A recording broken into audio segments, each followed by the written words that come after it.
नमस्कार दोस्तों, बहुत बहुत स्वागत है आपका अपने चैनल टारगेट विद अजय में। यह वीडियो जो है बीटीसी फर्स्ट सेमेस्टर के लिए स्पेशल बनाया जा रहा है और इसमें जो है प्रश्न आज का है वो है पृथ्वी पर मानव की उत्पत्ति एवं विकास का परिचय दीजिए। अथवा दूसरे शब्दों में इस प्रकार से पूछ सकता है कि आदि मानव से आधुनिक मानव तक की विकास की प्रक्रिया क्या क्या शारीरिक परिवर्तन हुए, इसके बारे में समझाइए।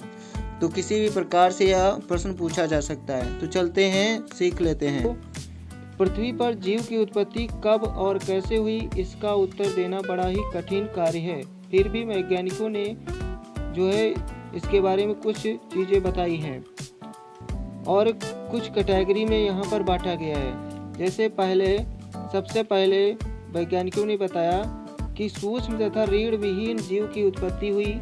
जो सूक्ष्म थे, छोटे थे, जिनमें रीढ़ हड्डियां नहीं पाई जाती थी, ऐसे जो है जीवों की उत्पत्ति वैज्ञानिकों ने बताया कि सूक्ष्म तथा रीढ़ विहीन जीव की उत्पत्ति हुई अथवा ऐसे जीव की उत्पत्ति हुई और ये जल में उत्पन्न हुए, यानी जल में ये पैदा हुए और इनकी जो टाइम पीरियड है वो 50 करोड़ वर्ष पूर्व की है। 50 करोड़ वर्ष पूर्व ये पानी में पैदा हुए और इनमें ना तो कोई खाल होती थी ना ही हड्डियां होती थी। ऐसे जीवों की उत्पत्ति हुई और इनमें जो है वनस्पति और पशु दोनों के सूक्ष्म लवण विद्यमान थे और इन्हीं से ही आगे जो है जीवों की उत्पत्ति हुई। तो पहले कैटेगरी में सूक्ष्म तथा रीढ़ विहीन जीव की उत्पत्ति हुई, ये आपको याद रखना है। दूसरा, वैज्ञानिकों ने बताया कि उसके बाद क्या हुआ कि उसके बाद खोल युक्त एवं जल स्थलचर प्राणी उत्पन्न हुए। करोड़ों वर्ष के उपरांत इस प्रकार के प्राणियों का जन्म होना प्रारंभ हुआ जिनके ऊपर आवरण अथवा खोल था। अब ही क्या था, पहले कैटेगरी में था कि खाल और हड्डियां नहीं होती थी, लेकिन अब जो हुआ कि इनके अंदर एक खोल युक्त आवरण भी जो है उत्पन्न होने लगा। इस श्रेणी के प्राणियों में घोंघे, केकड़े, जल बिच्छू और मछलियां सम्मिलित थे। इनके साथ ही दलदली भागों में वनस्पतियां भी दिखाई देने लगी। इन दलदली भागों में कुछ अन्य प्राणी जैसे केकड़े, मेढक, रेंगने वाली प्राणी, इन्हीं भी जो है मेढक तथा रेंगने वाले प्राणी भी आकर इसमें रहने लगे। ये प्राणी जल तथा स्थल दोनों में रहते थे, इसी कारण इन्हें जल स्थलचर जीव कहा जाता है। अथवा हम दूसरे जो कैटेगरी में कह सकते हैं कि करोड़ों वर्ष बाद में जो क्या हुआ कि कुछ ऐसे जीव पैदा हुए जिनमें जो है खोल युक्त आवरण होता था और इसमें जो है आते थे घोंघे, केकड़े, जल बिच्छू, मछलियाँ, ये सब जीव इसमें आते थे। तो दूसरी कैटेगरी में खोल युक्त एवं जल स्थल प्राणी आते हैं। उसके बाद क्या होता है कि तीसरे कैटेगरी में क्या होता है, अंडज श्रेणी के प्राणी।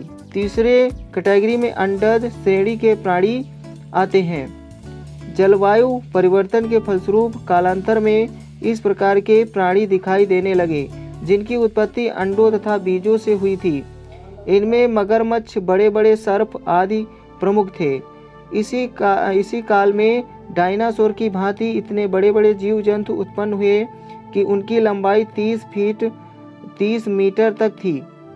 30 मीटर तक इनकी लंबाई थी। तो तीसरी कैटेगरी में अंडज श्रेणी के प्राणी आते हैं, जो प्राणी अंडा देते थे और इसमें ही बड़े बड़े जीव उत्पन्न हुए, जैसे कि डायनासोर बहुत ही विशालकाय होते थे और डायनासोर भी बहुत प्रकार के होते थे और इनकी लंबाई लगभग 30 मीटर होती थी। तो तीसरी कैटेगरी में अंडज श्रेणी के प्राणी आते हैं जो अंडा देते थे। उसके बाद आता है नभचर एवं स्तनपायी प्राणियों की उत्पत्ति। नभचर एवं स्तनपायी प्राणियों की उत्पत्ति कई करोड़ों वर्ष पश्चात आकाश में उड़ने वाले तथा स्तनपायी प्राणियों की उत्पत्ति हुई। इसके अतिरिक्त अब प्राणियों का जन्म गर्भ से भी होने लगा। अभी तक अंडे से पैदा होते थे जीव, लेकिन अब क्या होने लगा कि जो है ये जन्म लेने लगे, यानी गर्भ से भी इनका जो है जन्म होने लगा। नभचर प्राणियों में चिड़िया तथा स्तनपायी प्राणियों में नर वानर, जिसे प्राइमेट कहते हैं, प्रमुख हैं। बंदर, लंगूर और चिंपैंजी इसी श्रेणी में सम्मिलित किए जाते हैं। यानी चौथी श्रेणी में जो है बंदर की पैदावारी हुई और अभी तक अंडे से उत्पन्न होते थे जीव, अब जो है ये जन्म लेने लगे। जैसे बंदर, लंगूर और चिंपैंजी इस श्रेणी में आते हैं। अगली श्रेणी 5 नंबर की श्रेणी है, कैटेगरी है, वो है मानव की उत्पत्ति। अब मानव की उत्पत्ति होती है, मानव के जन्म की कहानी बड़ी ही अद्भुत और रहस्यमय है। मानव बंदर या लंगूर का वंशज था या नहीं, एक विवाद का विषय है। इतना अवश्य है कि वह बंदरों आदि से काफ़ी मिलता जुलता था। आधुनिक विद्वानों का मत है कि प्राइमेट नर वानर से ही आज से लगभग 5 लाख वर्ष पूर्व ऐसे प्राणी का जन्म हुआ जो मानव के समान था। धीरे धीरे ये प्राणी वृक्षों से उतरकर अपने पिछले पैरों पर खड़े होकर चलना सीख गए और धरती पर ही रहने लगे।